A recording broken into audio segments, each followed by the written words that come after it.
Voilà, on est de retour dans Je prends ma vie en main grâce à l'hypnose avec notre invité Christophe Médici sur ce débat très intéressant, enfin débat, discussion en tout cas très intéressant sur les relations toxiques et la difficulté, en fait la complexité.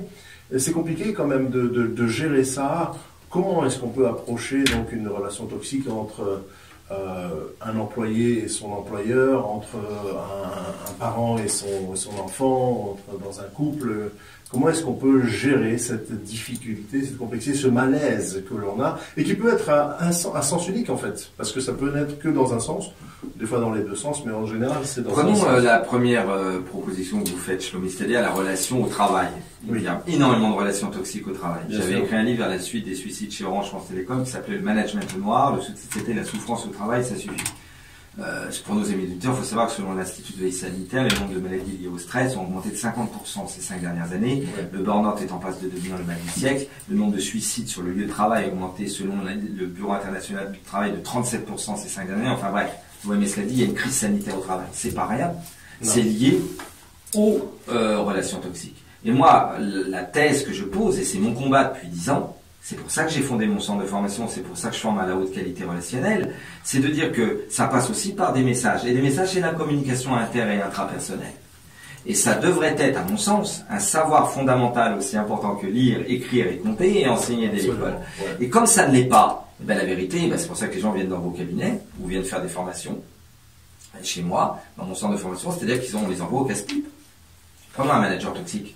Un manager toxique qui, par exemple, est basse qualité relationnelle avec ses salariés, leur envoie des messages toxiques, est dans la fermeture avec eux, dans l'irrespect, est méchant, et dans le rejet. Des coups bas. Des coups bas. Il y en a énormément des managers, et comme ça, énormément, notamment dans les grosses entreprises. Parce que ce qu'il faut dire à nos amis auditeurs, c'est que la méthode haute qualité relationnelle est une méthode de prévention des risques psychosociaux, qui aide les gens à moins souffrir au travail.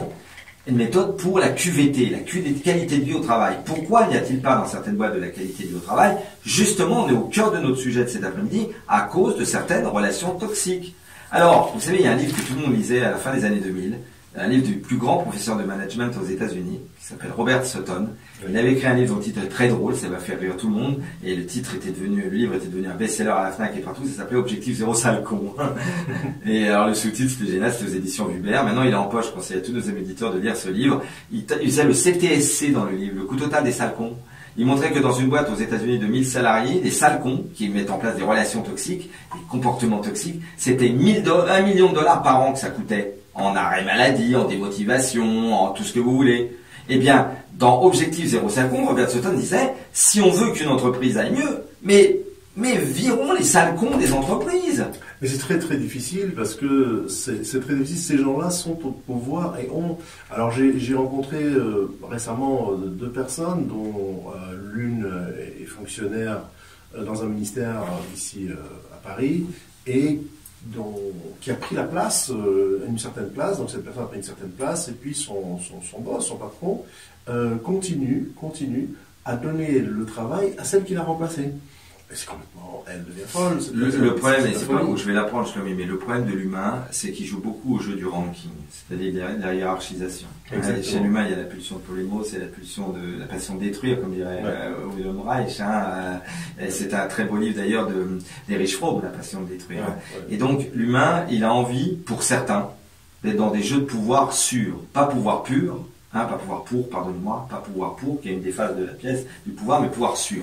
C'est-à-dire une relation, et tout le monde va me comprendre, dominant-dominé. Or, quelles que soient les entreprises, volins-nolins, il y a un organigramme, donc il y a du ranking, il y a de la verticalité.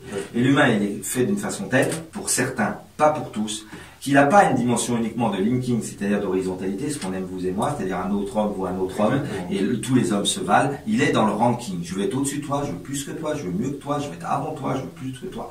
Et à partir de ce moment-là, plus vous montez dans les organigrammes, plus vous avez des tueuses et des tueurs.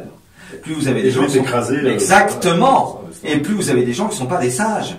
Regardez 2 milieux, c'est ça. Milieu de la politique que je connais bien, parce que je les ai toutes et tous interviewés à la politique, pendant les présidentielles, à la radio, à la télé, depuis 2012. Sur mes 16 livres que j'ai écrits, vous savez, il y en a 5 sur la communication politique. Donc je les ai tous eus.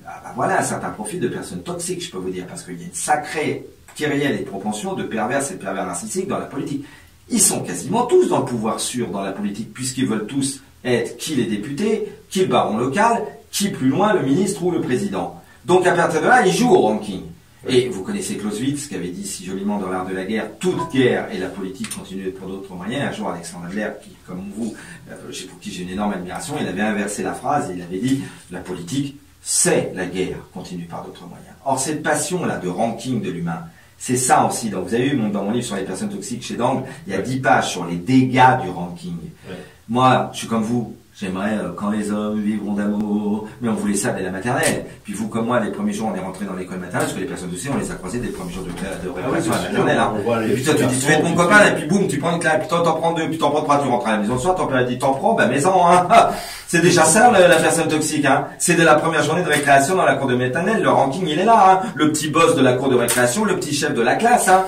On les retrouve après, comme quoi l'humain change pas trop entre l'enfant intérieur de 4 ans, et puis le président ou le ministre. Le seul problème de l'humain, il est là. Vous comme moi, on aimerait voter pour des sages. On aimerait qu'il y ait des sages en haut de l'organigramme d'une entreprise. Mais ça peut être que les tueuses et les tueurs. D'ailleurs, je me rappelle, quand je faisais ma méthode de qualité sociale, qui a 19 clés, vous avez vu, je faisais des interviews cliniques auprès des salariés et des stagiaires. Hein, et puis je leur demandais aux gens, vous pensez quoi de cette histoire de ranking et de personnes toxiques? Vous savez ce qu'ils me disaient, Shlomi? Je parlais de la méchanceté, par exemple. Je pense à Christine, qui est assistante chez Siemens, qui me disait, mais Christophe, il y a une prime à la méchanceté dans ma boîte. Si t'es méchante, tu vas monter dans l'organigramme. Si t'es pas méchante, tu restes tout en bas. Et elle a pas tort. C'est-à-dire qu'au fond, et ça, il y avait un dossier dans Cerveau Psycho que vous lisez comme moi qui était passionnant là-dessus, plus tu montes dans l'organigramme, plus il était montré que le pourcentage de pervers et de pervers narcissiques était important. C'est-à-dire plus il y a de capatos en haut des organigrammes. C'est des tueuses et des tueurs. Mais moi, vous savez, vous avez compris, on se connaît un petit peu, on avait fait déjà pas mal d'émissions ensemble, on avait échangé ensemble sur des salons où vous êtes aussi en tant que thérapeute présent comme moi, en tant que coach. Je suis pas un bisounours. Je pense que la haute qualité relationnelle, c'est ce que je veux apporter à l'humanité. Je pense que c'est ce dont a besoin l'humanité, qui dans une famille, qui dans un couple, qui dans les entreprises, mais c'est pas le modèle dominant. Le modèle dominant, il est basse qualité relationnelle. Le modèle dominant, c'est les tueuses et les tueurs qui veulent prendre toujours le pouvoir sur les autres. Et s'il y a bien une chose qui génère des relations toxiques, c'est bien ça, Shlomi. Et donc, on ne peut pas alors avoir ce objectif. Si, grâce à des gens comme vous, comme moi, des émissions comme celle-là, des gens minoritaires qui pensent comme vous. Vous et moi, vous avez envie de transformer vos rêves en réalité aussi. Oui, mais vous êtes un gentil comme moi. C'est pas nous qui allons démissionner les boss qui sont... Oui, mais ce qu'on peut faire, comme dirait Gandhi, c'est nous devons être le changement qu'on veut voir dans ce monde. Alors, parce que vous, comme moi, je suis en train de réussir ma vie. Hein. Vous savez, j'ai fait une conférence la semaine dernière, vous le saviez, hein, le secret du succès, comment transformer ses rêves en réalité. Bien sûr, que ça, les comportements que je viens d'écrire à nos amis auditeurs d'IDFM, c'est la voie royale pour y arriver dans certains domaines. On n'est pas dupes, on n'est pas des bisounours ici, hein, dans l'émission. Hein. Il est clair que comme ça, tu arrives en politique, tu arrives en business. D'accord. Bon. Pour autant, si c'est pas tes valeurs, bon sang, si tu veux être en accord avec toi-même, d'être congruent, et voyez comme je peux être fort tout en étant gentil. C'est-à-dire qu'à un moment donné, tu dis, mais on peut être un être autrement, dans la fraternité, bien sûr, bien sûr, dans la religion, bien sûr, et tout en y arrivant quand même. On doit leur faire miroir à ces gens-là et leur montrer que c'est pas la seule voie possible pour vivre la vie de ses rêves. Et c'est pour ça que j'aime tous les grands d'amour qu'il y a eu au nom de l'humanité, tous les grands prophètes, quelles que soient les religions, les Gandhi, les Mère Teresa, les Martin Luther King. Ah d'accord, ils les tuent à un moment donné. Pourquoi ils les tuent toujours? Parce qu'ils sont des empêcheurs de tourner en rond. Ils disent non, mais qu'est-ce qu'ils viennent nous ennuyer ceux-là haut? Ils nous montrent qu'il y aurait une autre voie possible. Allez, boum, on les désingue. Ce sont tous des zingues, vous avez remarqué? Là, ils dépassent pas les 33 ans, tous. Ils les tuent tous. Ben, c'est normal qu'ils les tuent parce qu'ils dérangent, vous comprenez? Ouais. Et quand tu commences à prendre de l'ampleur, moi j'ai formé déjà 35 000 personnes à la haute qualité relationnelle. Imaginez que Christophe Médicis soit hyper connu. On m'appelle parfois le Robin des Bois des bureaux. Hein, le Bouddha des bureaux.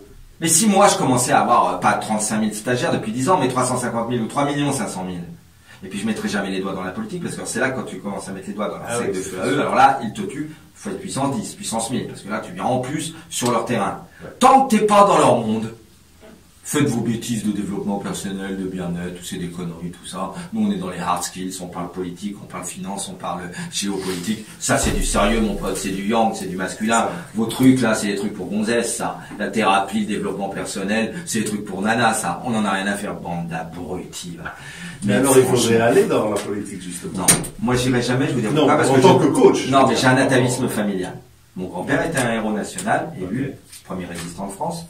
Il a défendu les Juifs. Et il a été avant même dans les brigades internationales. On se comprend tous les deux, hein, Shlomi. Oui. Donc j'ai connu. Mon père était maire d'une ville du Val-d'Oise, que je dirais pas le nom, maire adjoint pour être précis, premier maire adjoint. Et j'aurais dû être un homme politique. Parce que, comme vous, quand j'étais étudiant, avant de faire de la psychosociologie, j'étais étudiant en histoire. Quand j'étais un jeune encore en Cagne histoire, par exemple, moi j'étais persuadé que la politique c'était défendre des idéaux, faire de l'humanisme, croire en des valeurs. Et je suis allé à 3 réunions et demie, j'ai pas milité, j'ai jamais pris ma carte, mais je suis allé voir comment fonctionnaient ces gens-là. Et j'ai dit, mais moi, je veux aider les gens à s'émanciper. Je ne veux pas les manipuler. Alors on va rire, tous les gens qui sont sur le plateau là. Me parlez pas de politique et d'humaniste, hein. Là, j'ai les lèvres gercées. Il fait très froid, comme tous nos amis auditeurs. J'ai les lèvres gercées. Un politique est à 95% du temps, après, il faut pas généraliser, il doit y en avoir 10% de très bien, parce que les généralisations sont toujours idiotes, mais à 90%, tous ceux, alors surtout ceux de la Ligue 1, hein, ceux de la Ligue 1 que j'ai rencontrés, des personnes qui sont auto-centrées, hyper narcissiques, pour ne pas dire pervers ou pervers narcissiques, parce que femmes et hommes confondus, hein, et des gens qui ne pensent qu'à eux. Et les idéaux, ils font soit croire ça en façade pour le militant. Voilà ce que je pense. Le reste, ils en ont rien à faire, Shlomi. Alors pourquoi ne pas les coacher? Ils sont incoachables. Incoachables. Et je vais vous poser une question. Vous êtes thérapeute. Vous êtes thérapeute. Vous êtes thérapeute. Oui. Avez-vous souvent des pervers narcissiques qui viennent vous voir dans votre cabinet? Ah, mais ils n'en ont pas besoin. Vous avez bien compris. Et même s'ils venaient, ils vous diraient ce que vous devriez faire. Oui, voilà. Ils vous diraient, écoutez, Shlomi, c'est pas mal d'être thérapeute comme ça, mais je vais vous montrer comment il faudrait faire avec nos thérapeutes. Ils viennent me voir, certains, les femmes leur poussent au stage HQR, parce que c'est la femme qui est obligée de venir. Le mec, il a fait 0 stage, 0 séance de thérapie chez vous, Shlomi. 0 coaching, 0 rien, 0 thérapie. Il a eu 0 livre de développement personnel psycho. À la première pause du premier matin, il me dit, viens là, viens là, viens là, viens là. Christophe Médici, c'est bien ton stage, mais je vais t'expliquer ce qu'il faut faire pour faire le stage. C'est ça, ces gens-là. Vous venez de le dire fort justement, Shlomi. Ils n'en ont pas besoin. Ce sont des gens qui ne se remettent jamais en cause. Et d'ailleurs, vous avez vu, c'est un des profils des personnes toxiques que j'ai dans ma vie, c'est ce qu'on appelle le vampire relationnel. Tout à fait. Le vampire relationnel, c'est le pervers narcissique. D'abord, comment vous le reconnaissez, chers amis auditeurs? Quand vous êtes avec lui, vous êtes fatigué. Il t'a pas énergétisé, j'espère que cette émission va vous énergétiser. Nous, on est là pour vous donner de l'amour et de la vivance, donc ça vous donne la pêche. Lui, quand t'as passé un temps avec elle ou avec lui, t'es crevé. Tu sais pas pourquoi, mais t'es fatigué. C'est ça, un vampire relationnel. T'es fatigué. Quand je passe un moment avec Xavier, je sais pas pourquoi, Hervé ou Sandrine, je suis fatigué. Et deuxièmement, et c'est ça l'homme de pouvoir, la femme ou l'homme politique, ou même souvent le gros businessman, c'est que ce sont des gens, vous savez que le vampire dans la mythologie ne se voit pas dans le miroir. Eh ben, il ne sait pas qu'il est toxique. Il se prend pour le phénix de ses bois. Je veux dire, moi j'ai je les vois sur les plateaux de télé. Je veux dire, les noms des candidats à la présidentielle, nos amis auditeurs les connaissent autant que moi, d'accord? Donc moi j'avais écrit un livre en 2012 qui s'appelait Présidentielle comme d'habitude, chanson de Clo-Clo, mais C-O-M, d'accord, hein? Et j'avais écrit aussi Lettre à Ségolène en 2007. Donc je les ai toutes et tous interviewés, que ce soit, voilà, sur IDFM, je ne vais pas citer les médias sur lesquels je travaille, par correction de respect. Mais je peux vous dire que je les ai devant moi. Non, mais c'est exactement, c'est au lieu d'avoir une relation nourricière, c'est une relation vampirique qui va sucer tout ce qu'il peut pour cela. Mais alors, comment se prémunir de ça? Alors, comment se prémunir? Très bonne question. Travailler sur soi, se faire aider. Moi, j'appelle ça MMA. C'est pas les assurances, c'est MMA, une méthode. D'abord, une motivation. Oui. Si tu n'es pas motivé pour changer et conscientiser que tu dois changer, tu ne changeras pas. Il faut être motivé pour évoluer. Motivation, c'est peut-être la clé même de la réussite d'une vie, d'être motivé. Bien sûr. Je ne connais pas quelqu'un qui réussisse quoi que ce soit s'il n'est pas motivé. Vous avez eu des métiers, vous aussi, on est motivé. Donc c'est le premier M. Ouais, il faut aussi avoir une forte confiance en soi aussi. Alors, c'est pour ça que mon centre s'appelle l'école de la pleine confiance. Ouais. Tiens, on fait un cadeau aux auditeurs de votre émission de IDFM. Ils peuvent aller gratuitement sur mon blog christophemédici.com et ils téléchargent gratuitement mon guide de la pleine confiance de 40 pages, Shlomi. Gratuitement pour les auditeurs de votre merveilleuse émission et de tous les auditeurs d'IDFM. Gratuitement, christophemédici.com, 40 pages. Oui, vous avez raison. Mais ça, c'était le deuxième M, c'est la méthode. Ouais. Une motivation, une méthode. Je ne crois pas que sans une méthode qui a prouvé son efficacité, on change. Il faut une méthode, quelle que soit. Vous avez appris une méthode qui est l'hypnose. Et alors là, en l'occurrence, alors là je pèse mes mots, quand on est un peu quelqu'un de l'égalitarisme et de la fraternité, on pense qu'il n'y a pas que sa méthode qui est la bonne. Hein. Parce que ça, c'est le cas des gens, il n'y a que mon truc. Hein, voilà. Non, on en parlait en off tous les deux. Moi, je suis pour la multiréférentialité. L'hypnose, c'est génial. La HQR, c'est génial. L'AT, c'est génial. La PNL, c'est génial. Un autre truc marche pour vous. Si ça marche pour vous et que ça vous aide à être plus libre et plus clair, c'est génial. La seule chose qui n'est pas géniale, c'est les sectes. On est d'accord, Shlomi? La seule chose qui est géniale, c'est les manipulateurs mentaux, les gourous. Alors ceux-là, ceux-là, ils sont exactement comme les politiciens. Tout ce qui est de l'ordre de la manipulation, c'est toxique. Oui, parce qu'ils veulent prendre et prendre et prendre. Oui, et prendre les millions des gens, ouais. Et en plus, ça les rendant plus mal qu'ils l'étaient déjà. Hein, pour son scientologie, pour toutes ces merdes là, je suis caricatural exprès. Ouais. Ça, c'est des gens à vomir. Ouais. Ils utilisent le mal-être des gens, et le A, ben, c'est un accompagnement, motivation, méthode, et un accompagnement de qualité, justement pas un gourou. Moi, je suis pas un gourou parce que j'ai trouvé la différence entre les gourous et les autres. Moi, je suis un change maker, je suis un créateur de changement. Comme les coachs américains, comme Tony Robbins, comme Frank Tracy, on m'appelle le Tony Robbins français. Mais moi, je te dis toujours, je suis un change maker, je te donne des outils, mais qu'est-ce qui te change? Qui suis moi pour te changer? Toi, tu te changes. Tu te changes en venant faire les stages ou des séances chez Shlomi ou ailleurs, mais c'est toi qui te changes. Chers auditeurs, la personne qui vous connaît depuis 2 minutes, qui va dire je connais ton problème à toi, et je sais qui tu es, et tout ça, et qui va vous dire qu'il vous connaît mieux que vous connaissez, alors que ça fait 10 ans, 20 ans, 30 ans, 50 ans, 70 ans que vous vivez ensemble, ça c'est un bon stigmate pour savoir que vous êtes tombé sur un gourou. Ouais. Faites bien attention, hein, franchement. Non mais c'est bien de le dire, je sais pas ce que vous en pensez. C'est très sournois, c'est très sournois. Et on peut se faire avoir, Absolument, et donc on n'arrive pas en fait, à analyser, les gens n'arrivent pas à s'auto-analyser et analyser la relation de la personne avec qui qu'ils ont en face, puisqu'il est bien caché, et on n'a aucune notion psychologique de base de connaître l'individu qui est en face de nous. C'est également une carence qui existe dans le grand public, et c'est très très très dommage, parce qu'à ce moment-là, on devient victime tout le temps. Je vais inverser un peu. Il y a 90% de victimes. Ben voilà, je vous pose une question à vous qui êtes thérapeute. Oui. Question que je me pose à moi aussi, mais vous êtes thérapeute. Pourquoi, pendant que la France, mais dans l'humanité entière, y a-t-il aussi peu de gens qui font un vrai, profond travail sur eux? Vous, en tant que thérapeute, vous avez vos réponses. D'après moi, parce que c'est très très difficile de se remettre en question, de se dire j'ai peut-être eu tort ici et je devrais faire un autre chemin, prendre une autre voie, ouvrir une autre page. Et on reste coincé dans son petit monde, dans son petite relation, parce que c'est la solution de facilité. C'est la solution de facilité, et donc, comme vous avez dit, cette employée qui va rester dans cette relation toxique parce qu'elle va attendre son bonus ou son truc, etc., et qui va faire qu'elle ne s'en sort pas. Elle est dans un cercle vicieux, et on rentre ici dans de la mesquinerie personnelle, hein, de l'auto-mesquinerie, je dirais presque, parce que ça empêche les gens.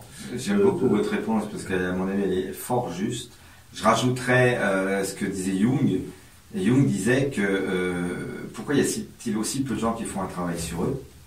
Il disait parce que, j'ai une admiration sans grande pour Jung, vous aussi certainement, il disait parce que dans leurs croyances limitantes, hein, et invalides dans leurs croyances négatives, les gens croient que s'ils font un travail sur eux, ils vont aller plus mal après qu'avant. Dans leur croyance. C'est une option aussi. Ils croient qu'ils vont ouvrir la boîte de Pandore d'un passé qui a été violent, de tout ça. Et comme ils ont caché ça sous des tonnes de bunkers, de béton, vous voyez ce que je veux dire, ils se disent, ne rouvrons pas, je m'en sors quand même. Oui, c'est ça. Et je me rends compte avec ma maman, qui est une femme d'un certain âge, et bon là, elle vient de perdre mon papa, à l'âme de mon papa, et c'est pas la première fois que dans tout le parcours de vie de ma maman, j'essaie de lui dire, maman, fais-toi aider, t'es en plein deuil, c'est dur, toute seule, c'est dur, elle souffre, quand elle a eu 50 ans d'histoire d'amour. Et même avant, quand elle avait des périodes un peu de déprime, je l'envoyais chez un thérapeute. Et ben vous voyez, ma mère, hein, elle a 76 ans, elle a jamais fait plus d'une séance, elle revient, elle dit, pourquoi il me demande de parler de ma vie? Moi, je garde ça pour moi, on lave son linge sale en famille. Et elle ne comprend pas que c'est pour se faire du bien et que c'est avec vous, comme si vous étiez thérapeute, qu'elle va parler, mais vous êtes là pour l'aider. Non, elle pense que ça va rouvrir des choses, des plaies qu'elle veut pas qu'ils se rouvrent. Vous voyez? Et ça, c'était la réponse de Jung. Oui, mais cette ouverture, c'est vrai que ça ouvre des plaies, c'est pour, en fait, pouvoir cicatriser après, parce que... Enlever le pu. Voilà, c'est ça, c'est un abcès qui est à l'intérieur et qui, des fois, n'éclate jamais, mais qui va rester on est dans cette rumination. Mais pourquoi, pendant des décennies, les gens qui avaient, et là on parle de choses qui doivent vous toucher très fort, mais qui avaient été dans les camps de concentration, ne pouvaient pas parler, rappelez-vous, Primo Levi, ce magnifique livre de Primo Levi, Si c'est un homme. Pendant des décennies, les gars ne pouvaient pas sortir un mot là-dessus, Shlomi. Bien sûr, parce qu'ils voulaient oublier tout ça, et puis c'est retombé sur leurs enfants. On a donc des psychoses, des survivants des camps. Et ils se disaient, non, c'était trop laid. C'était trop laid. Ouais, voilà. En tout cas, c'est très intéressant. On va enregistrer tout ça et puis on va prendre une petite pause musicale pour revenir tout de suite.